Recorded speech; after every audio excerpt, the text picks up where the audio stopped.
Bonjour à tous, j'espère que vous allez bien. Aujourd'hui on se retrouve pour l'analyse numéro 56, je crois, consacrée à SummerSlam 2007. Voilà, donc je suis pas sûr que ce soit la 56e parce qu'il y a beaucoup de choses qui changent. Premièrement, je tourne cette vidéo durant le mois de juillet. Vous savez que je prends un peu d'avance pour le reste de l'année, donc je tourne quelques jours après SummerSlam 2006 que vous avez vu le mois passé. Voilà, donc on va pas perdre de temps plus longtemps, donc je vais vous présenter, comme j'ai dit, SummerSlam 2007. Qui est clairement un des plus mauvais, et je dirais même que c'est le plus mauvais des 20 pay-per-view majeurs que je vous ai déjà analysé sur la chaîne. Donc on va débuter tout de suite. Le premier match, vous le savez, si je regarde là, pas directement vers vous, c'est parti à mes notes, je le répète pour la 56e fois. Donc Kane contre Finlay. J'ai marqué que c'était un match bien rythmé compte tenu des gabarits des deux lutteurs, qui est principalement basé sur la blessure aux côtes de Kane, parce que dans la rivalité, Finlay avait blessé Kane quelques semaines, Kane avait pris quelques semaines d'absence si je me souviens bien, et donc il était revenu pour affronter Finlay alors qu'il était toujours blessé, bien sûr c'était dans la storyline. C'est un bon petit plus, un côté positif. Le bon côté positif, c'est l'intervention de Hornswoggle qui va permettre à Finlay de tricher plusieurs fois contre Kane, parce que Kane était le face et Finlay était le heel, donc Hornswoggle forcément était heel également. Et le point négatif, c'est la durée, 8 minutes pour un opener, et le manque d'intensité du match. J'ai dit que c'était bien rythmé, c'est vrai, en tout cas le rythme est constant. Le problème c'est que les prises sont portées de façon très lourde, il y a beaucoup de lourdeur dans les prises et du coup il y a un manque clair d'intensité dans le match. Finalement c'est une victoire de Kane malgré la fourberie de Finlay qui va essayer de gagner avec l'intervention de Hornswoggle qui donnera à plusieurs reprises le Shai Lag, enfin, je sais pas comment on appelle ça, mais vous savez le sceptre de Shai Lag, je sais plus comment ça se dit, mais le sceptre de Finlay. Donc malgré tout ça, Kane arrivera à gagner et je mets par contre une note de 6 sur 10 seulement. Je pense déjà que c'est plutôt pas mal compte tenu du fait que je suis ni déçu ni hypé par ce match-là. Deuxième match, Umaga défendait son titre intercontinental contre Carlito et contre Mr. Kennedy dans un triple threat match. Alors, compte tenu du match, pour moi, j'ai déjà marqué que le match était bon et que ce sont trois lutteurs que j'adore. Mais première chose, c'est trois heels, ou en tout cas, je me souviens plus qu'est-ce qu'ils étaient à l'époque. Mais dans le match, c'est trois heels et à la limite, c'est presque Umaga qui passe pour le face, étant donné que Carlito et Kennedy s'acharnent sur Umaga. Tout est bon, vraiment. Il y a la plupart des points qui sont exploités pour dire que c'est 3 heals de base. Mais le putain de point négatif, c'est pourquoi ça dure que 7 minutes. Sérieusement, 7 minutes. Et c'est le gros problème du pay-per-view. Il y a tous les matchs qui durent moins de 10 minutes, sauf le main event qui dure plus de 20. Pour moi, c'est un problème, surtout quand on sait que le pay-per-view dure 2 minutes 40, 2h40 minutes. Donc pour moi, c'est un gros problème parce qu'il n'y a pas tout qu'exploiter. Ils auraient pu faire un match ou même de 20 minutes avec ces trois lutteurs tellement ils sont complets. Ils se complètent et tellement c'était agréable à regarder durant ces 7 premières minutes. Concernant le point positif, j'ai mis la vivacité, le rythme et la brutalité d'Umaga. Ça fait 3 points forts. Mais ça le mérite d'être clair parce que c'est un match que j'ai apprécié même s'il est très court. J'ai marqué victoire d'Umaga après un Salmon Spike sur Kennedy. Et j'ai mis la note quand même malgré le temps. Donc c'est dire à quel point j'aime beaucoup ce match-là. J'ai mis 8 sur 10. Troisième match, et je pense que c'est un des derniers bons de la soirée si on ne compte pas le main event, c'est Rey Mysterio qui a affronté Chavo Guerrero, donc dans un rematch de SummerSlam 2006 de l'année passée, donc, vu que c'est le 2007. Donc déjà, j'ai marqué que la rivalité n'était pas vraiment finie, étant donné que Chavo Guerrero avait blessé Rey Mysterio dans un I Quit match, je crois, qui justement, c'est pas une storyline, vu que Rey Mysterio était vraiment blessé, je crois. Ils en avaient profité de faire cette storyline-là pour ramener Rey Mysterio à SummerSlam, c'était la soirée de son retour, pour réaffronter Chavo Guerrero un an après leur dernier affrontement à SummerSlam. Donc j'ai mis que c'était un match très bon, très technique, qui rappelle un peu et qui ramène aux sources de la lutte vraiment. C'est-à-dire que on va avoir durant les premières minutes une certaine technicité qui est vraiment au top et c'est pour moi un des points positifs. L'autre point est la brutalité de Chavo Guerrero qui était dans une storyline vraiment de squash match, c'est-à-dire qu'il démontait tout le monde pour dire que c'est un point moyen. C'est assez rare de voir ça et je tiens à le préciser parce que c'est très bon. Et il n'y a pas vraiment de point négatif si ce n'est le rythme de Rey Mysterio qui n'est pas encore au top étant donné que c'est son premier match depuis 9 mois si je dis pas de bêtises, mais ça reste potable. C'est le seul petit point que j'ai pu aller un petit peu titiller, si on veut dire ça comme ça. Et j'ai marqué victoire de Rey Mysterio après un 619 et j'ai mis la note de 7,5 sur 10. Ensuite, quatrième match, et là on va pas parler longtemps, c'est la bataille royale des divas. Pour déterminer une nouvelle challengeuse au titre féminin de Candice Michelle.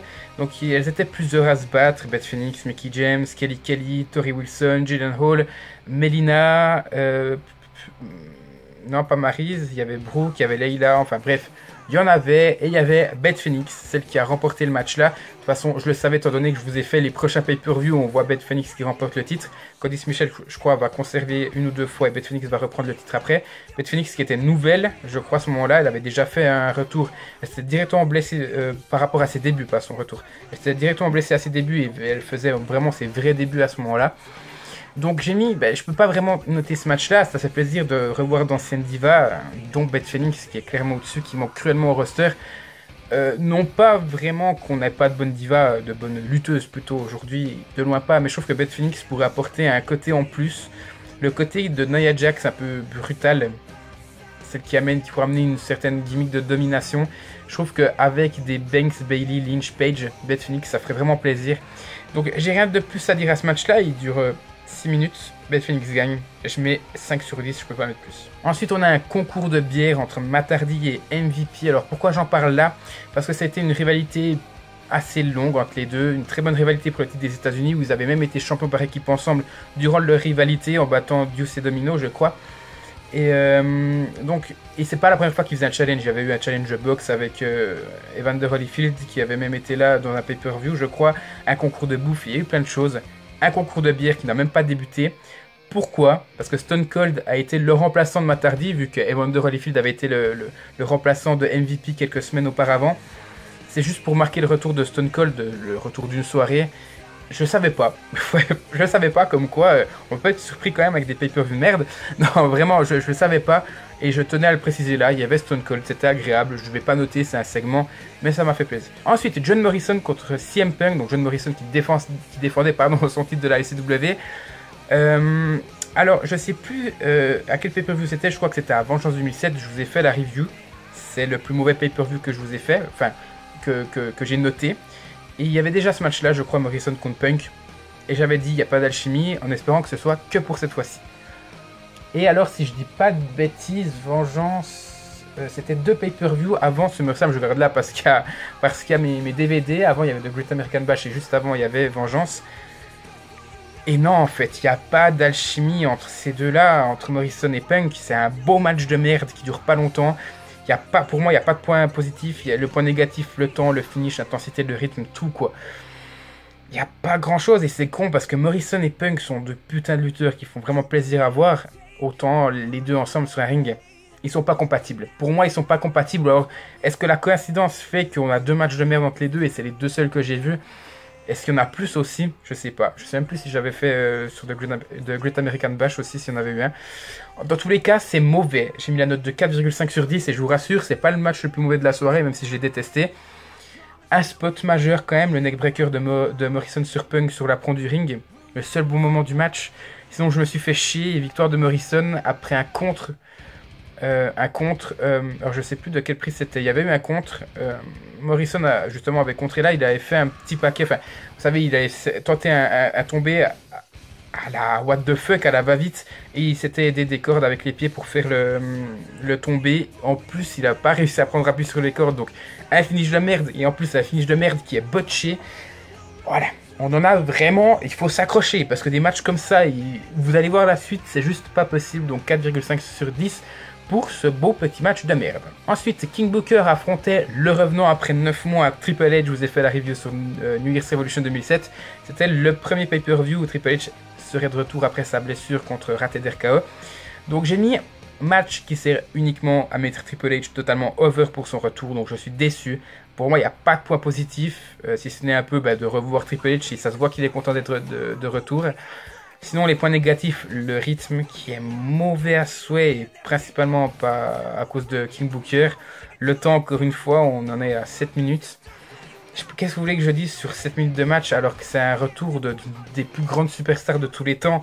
Même Christophe Ajus disait que c'était un dieu vivant et je suis d'accord. C'est décevant. Victoire de Triple H après un pedigree sans surprise. Donc j'ai mis quand même la note de 5,5 sur 10. Ensuite, on va passer d'un match de merde à une déception à un match encore plus merdique que les 2 derniers. C'est The Great Khali qui défendait son titre poids lourd contre Batista. Alors, vous pensez que là, il n'y a pas de point positif. Hein. Déjà, le rythme est catastrophique. Le point négatif, j'ai mis horrible. J'ai juste mis ça dans mes notes. Qu'est-ce que vous voulez que je mette de plus? Regardez ce match-là et vous aurez tout ce qu'il ne faut pas faire dans un match qui plus est pour un des titres majeurs, qui plus est dans un pay-per-view majeur. Voilà, vous avez l'exemple parfait de ce qu'il ne faut pas faire à la WWE. J'ai rien mis, j'ai mis temps, rythme, tout est mauvais. Je sais pas pourquoi j'ai mis cette note-là, mais j'ai quand même mis 3 sur 10. Non mais vraiment, allez regarder ce match-là et vous allez bien rigoler ou vous arracher les cheveux parce que ce match, c'est juste pas possible. On va passer au dernier match, et là franchement, après les 3 derniers matchs qui sont un peu catastrophiques ou décevants, on passe à John Cena contre Randy Orton pour le titre de la WWE de John Cena. Le match est assez technique, faut le dire. Durant les 12 premières minutes, on a un Orton très dominant qui justement domine Cena, principalement avec des prises de soumission et le sleeper hold. Et c'est intéressant de voir Orton être technique, dans le sens où aujourd'hui, avec le recul dans sa carrière, il a été soit fourbe, soit, comment dire ça, ultra fort psychologique, ou alors très brutal, ou alors on a un Orton maintenant qui est assez limité sur un ring parce que blessé dernièrement. Donc c'est intéressant de voir un match comme ça, je vous le conseille, surtout qu'il dure 22 minutes si je dis pas de bêtises. Donc au niveau de mes points positifs, j'ai mis l'intensité, intensité folle, on sent qu'il y a le titre majeur de la fédération qui est en jeu. Et le public se réveille des 3 derniers matchs de merde, et franchement c'est pas gagné, un gros GG à eux, parce que se réveiller après ça, pour moi je serais encore KO maintenant, hein. C'est juste pas possible, donc vraiment super d'avoir un public comme ça qui sait se réveiller quand il faut. Au niveau des points négatifs, c'est le rythme qui est non constant, comme j'ai dit, durant la première moitié du match, on a un match plutôt côté technique, côté soumission, et après vraiment le rythme s'enchaîne. C'est bien, mais ça surprend quand même, donc je mets quand même dans les côtés négatifs. Et puis victoire de John Cena après un attitude adjustment sur Orton. Alors qu'Orton avait fait un RKO et justement Cena avait contré. Christophe Ajus disait, c'est pas possible, Cena va toujours être champion, ça fait 11 mois qu'il l'est, on va jamais s'en sortir avec lui. Finalement Cena perdra son titre 2 mois après sur blessure. Donc c'est dommage quand même, Orton sera le prochain champion. J'aurais aimé voir Orton champion là, ça aurait eu peut-être un peu plus de gueule, même si Cena n'aurait pas dépassé les 1 an de règne. Il le méritait, et heureusement qu'il l'a eu. C'est juste dommage que ça se fasse après, plus tard dans l'année, 2 mois après, sur une blessure. Mais je suis convaincu que Orton aurait de toute façon eu le titre, donc je suis content. Le match est très satisfaisant, surtout après les 3 derniers. Donc j'ai mis la note de 8,5 sur 10. Voilà, donc si on additionne toutes les notes et qu'on divise par 8, qui est le nombre total de matchs, on arrive à la magnifique note de 6 sur 10. Ce qui en fait, pardon, la 54e place sur 56, en sachant que le 55e était No Way Out 2007 qui avait également la note de 6. Donc on peut dire que c'est le deuxième pire pay-per-view que j'ai jamais analysé en 56. C'est très décevant, hein. Pour moi c'est le pire, pay-per-view majeur si on veut bien. Un des Big Four, pour moi c'est clairement le pire. C'est dommage parce que je m'attendais vraiment à bon. J'étais un petit peu déçu avec SummerSlam 2006 qui avait atteint la note de 6,9, mais alors là c'est pour moi une catastrophe. Qu'est-ce que je mets en avant? Le Cena Orton, le Rey Mysterio Chavo et le match triple menace malgré le fait qu'il soit très court. Sinon, tout est à oublier pour moi. C'est très décevant. Et je crois même le premier, allez, pourquoi pas. Mais même pas le premier. Pour moi, c'est les 3 vraiment points qui sont à retenir. Voilà.